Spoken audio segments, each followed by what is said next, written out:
She was a mail-order bride lured to the United States with the promise of a better life. Just a few years after she was married, she disappeared. The clue to this mystery came from an unlikely source. A second forensic look at the suspicious death of another woman 16 years earlier.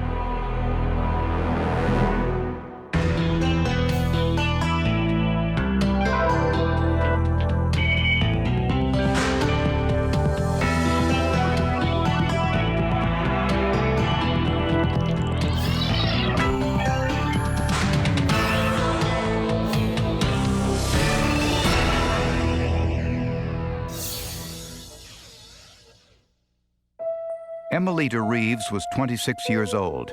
Her husband, Jack, was a 52-year-old former Army sergeant, now working as a painter. Together, the couple had a 3-year-old son, whom we'll call Theo. Emilita had an interesting past. When Emilita was 18, she had been her family's passport out of poverty. 11 of her family members lived in a 2-room hut in Cebu City in the Philippines. She was a beauty queen in her community, and she was a lovely girl. She wanted to go to school, but her family had convinced her that that's how they could have a better life if she married a rich American. At her family's request, Emilita put her picture in Cherry Blossoms, a subscription service for mail-order brides. In 1987, Jack Reeves flew to the Philippines to meet her.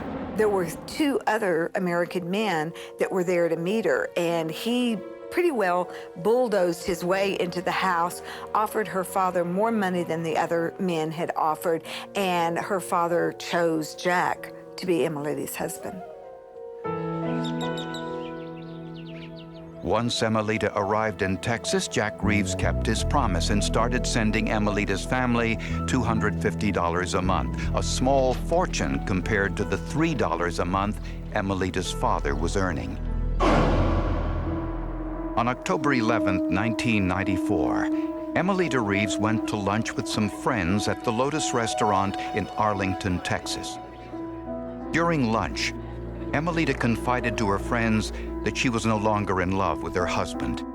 Instead, she was in love with someone else, another woman, and was anxious to start a new life. After lunch, Emilita went shopping, but never returned home. Later, when her friends couldn't get in touch with her, either on her cell phone or her pager, they called police. When questioned, Jack Reeves told police he wasn't particularly concerned about his wife's disappearance. He said his wife may have run off with her female lover. Jack was into all this pornography, and he was into watching videos of women together, men and women in the act, sexual acts. But he drew the line at Emilita going out with any other men. And if he ever found out that she had close male friends that she went out with, then he became very angry. And Reeves was convinced his wife would return. Matter of fact, he was very nonchalant, telling the officers that she would return as she always does. Police located Emilita's lover, Mona Lisa Pate. Mona Lisa Pate admitted to us that she and Emilita were in fact engaged in a relationship. She also admitted she was with Emilita until 8 p.m. on the night of her disappearance, but she didn't know where Emilita went afterwards. 2 days later, Emilita's abandoned car was found in a supermarket parking lot just a few miles from her home. Police interviewed her husband once again. Initially, he said she had just run off, but then he decided he was going to start helping. So he brings in to Tom Lenore's office something that he believes will help track Emilita. Even with Emilita's scent, search dogs were unsuccessful. In another attempt to help the investigation, Jack Reeves offered a $25,000 reward for information leading to his wife's safe return. But police got their first break in the case when a detailed search of Emilita's abandoned vehicle gave investigators some important insight into her last ride.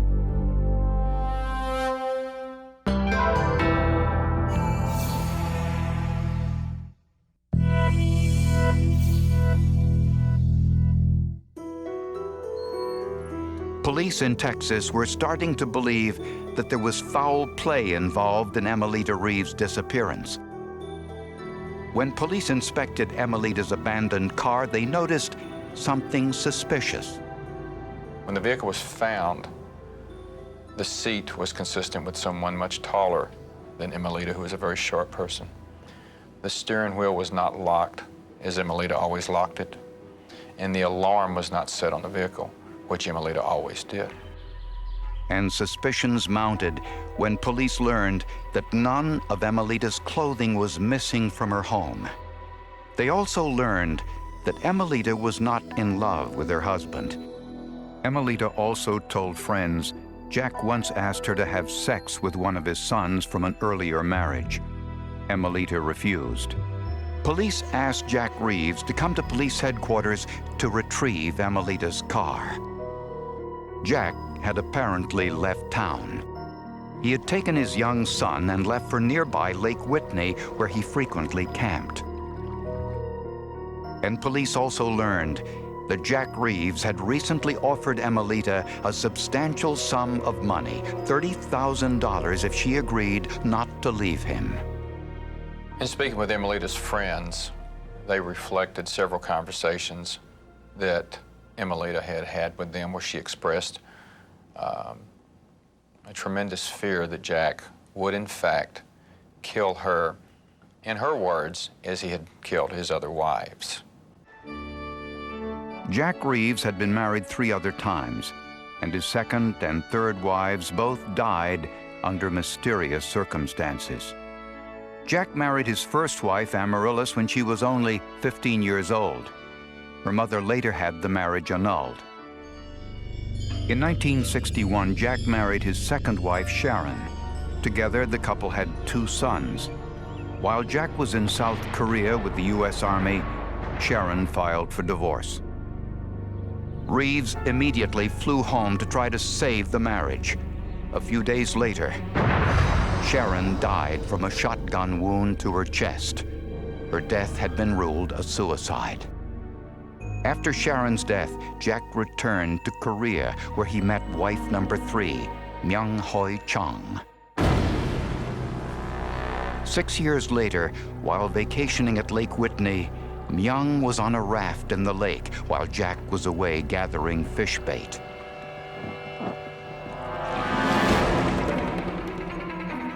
And when he came back, he claims that that's when he found Myung had fallen off of the raft and had drowned. Her sister attended the funeral and found bruises on her arms and scrapes. She contended from the very beginning, when she learned of Myung's death, that Jack had killed her. I talked to the sister and I said, what is this about Myung? You know, we're all kind of wondering about it. And she said, well, I wondered not only because of the nails, but because of the scratches on Jack's hands. And I thought, well, like he was scratched up by a brush when he pulled her out of the water. And she said, no, no, no, long parallel scratches on his hands. And it made me think, you know, were those from her fingernails? After the funeral, Jack had Myung's body cremated. Despite her family's concerns, there was no investigation. After learning of Jack's past, Detective Lenore was convinced Emilita Reeves had been the victim of foul play and set a trap to test his hypothesis. He spoke once again to Jack Reeves, and this time bragged about the latest advances in DNA testing. I went into this dissertation, which was completely fictitious and made up on the spot, about when an individual dies, cells on the body immediately die, DNA falls from the body, and in fact would fall and embed itself into his carpet to where you can shampoo it, vacuum it, do whatever you want. You're not going to get rid of it. The only thing you have to do is get rid of the carpet. The next day, as undercover police watched from across the street, Jack Reeves did just that. He replaced the carpet in his home. He had taken the bait. There was absolutely no reason for him to take that particular activity at that particular time. But police still had no forensic evidence against Jack Reeves, and they still could not find Emilita.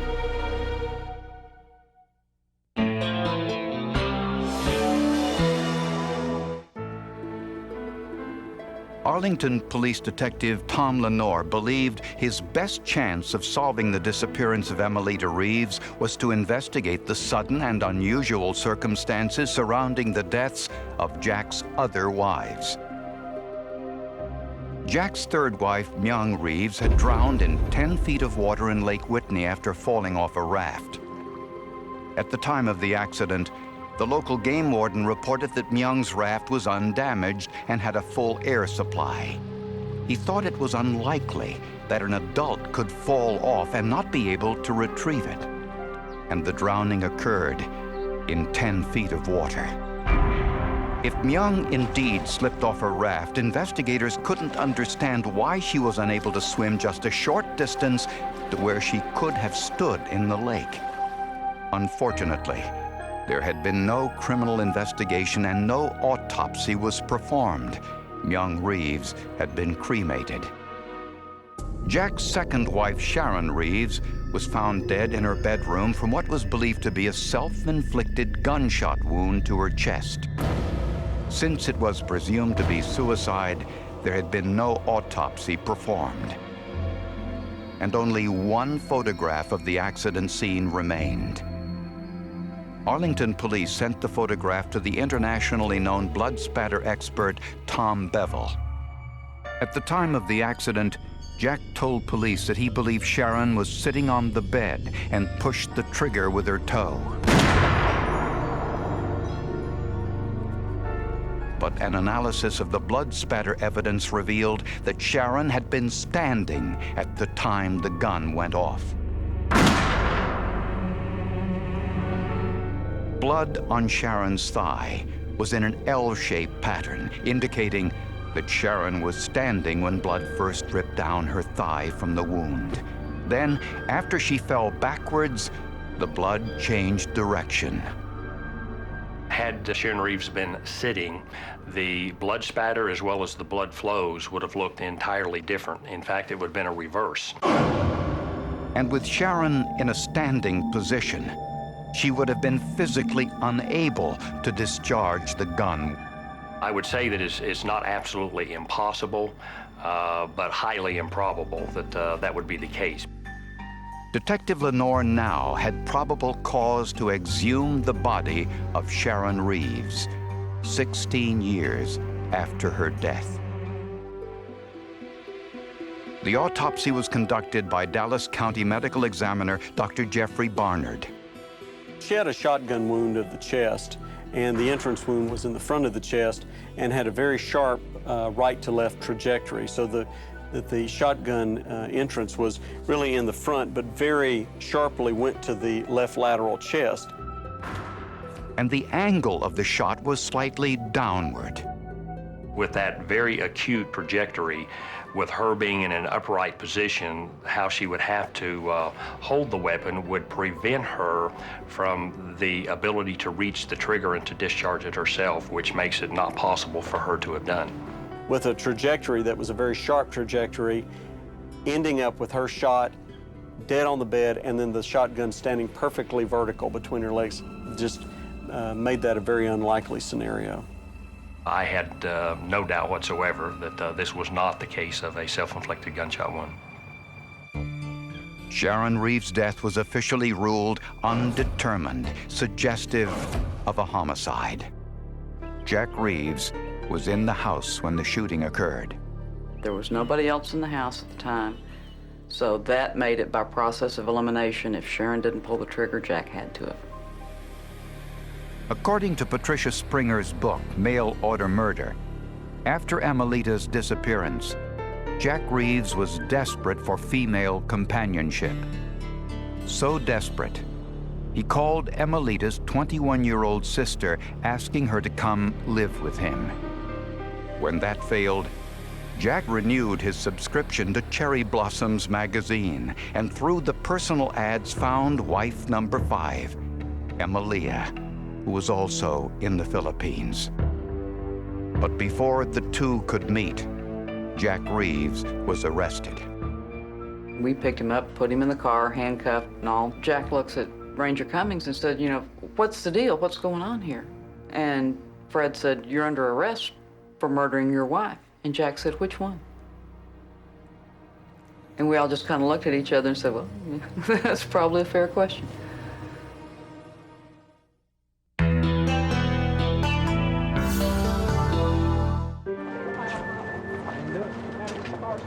Five months after the disappearance of Emilita Reeves, her husband Jack was arrested for murder. When he was arrested, he repeatedly told me that he had not killed Emilita and that he should not be arrested. And that's when I explained to him that he was being arrested for the murder of Sharon Reeves. And the look on his face and the shock and the complete and total devastation that it took on him was very remarkable. Sharon was Jack's second wife, who died of a gunshot wound 16 years earlier. Mr. Reeves, any comment? I'm not guilty. Police had tried to build a case against Reeves for the murder of his fourth wife, Emilita, but they lacked evidence. In the trial of Sharon Reeves' death, the case hinged on blood spatter evidence and a shooting reenactment. The reconstruction of the shotgun blast challenged Jack's story that Sharon was sitting on the bed and pushed the trigger with her toe. The female police officer assisting in the recreation could not maneuver her toe into the trigger guard of the gun. The jury was really entranced by that. They were into it. And they had to be, because this was a case where, first of all, we had to show she couldn't have pulled the trigger. Second of all, we had to show that there was nobody else available to pull the trigger except for Jack. And that, by process of elimination, he had to have been the one that committed the murder.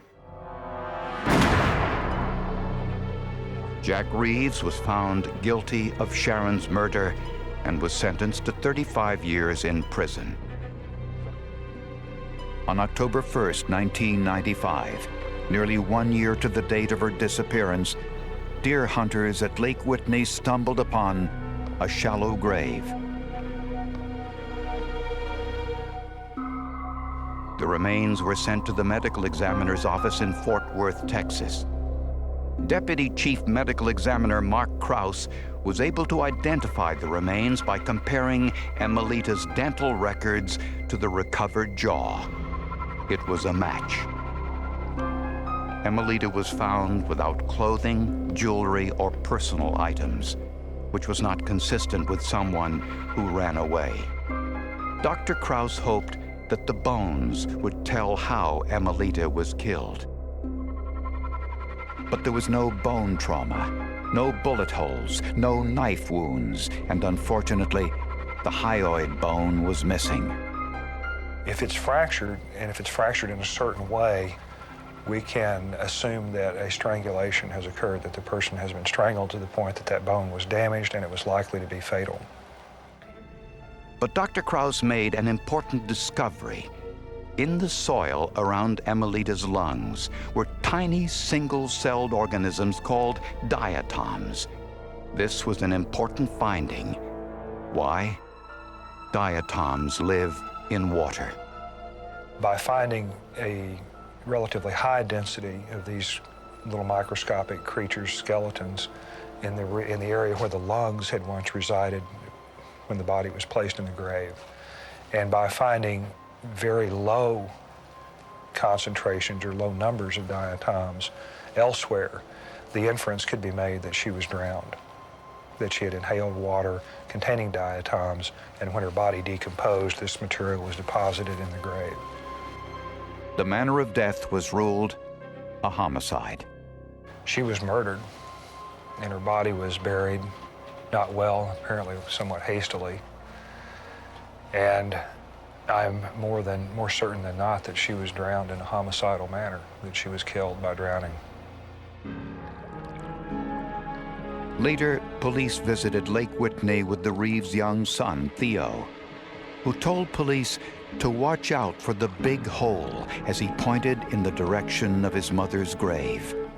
He also said his mother was hurt in the bathtub by his father.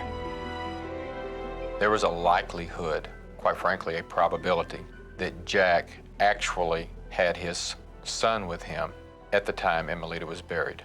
The child made a remarkable comment that illustrated he was familiar with that particular geography. He was able to actually pinpoint specific areas where Emilita was buried that supported our suspicion that he actually watched and saw his mother get buried. Jack Reeves stood trial again, this time for Emilita's murder. You didn't kill Emilita? No, I did not. He was convicted of her murder as well. When he heard the D word, meaning divorce, from any of his wives, he considered it to be death, and he killed them. Jack Reeves was sentenced to 99 years in prison. He will not be eligible for parole until the age of 106. Jack Reeves is probably one of the most manipulative men I've ever met. He's a sociopath. He has absolutely no remorse for what he's done. He wants to manipulate you into trying to believe that he's innocent and then help him prove it. Jack Reeves probably has absolutely no redeeming quality about him. I've interviewed several killers in my life, and Jack is probably the most cold-blooded I've ever met. Jack Reeves is definitely where he deserves to be, and that's in prison for the remainder of his life. The forensics made the case. Without them, nothing would have happened in either case. There would have been no identification, there would have been no means of death, there would have been no conviction.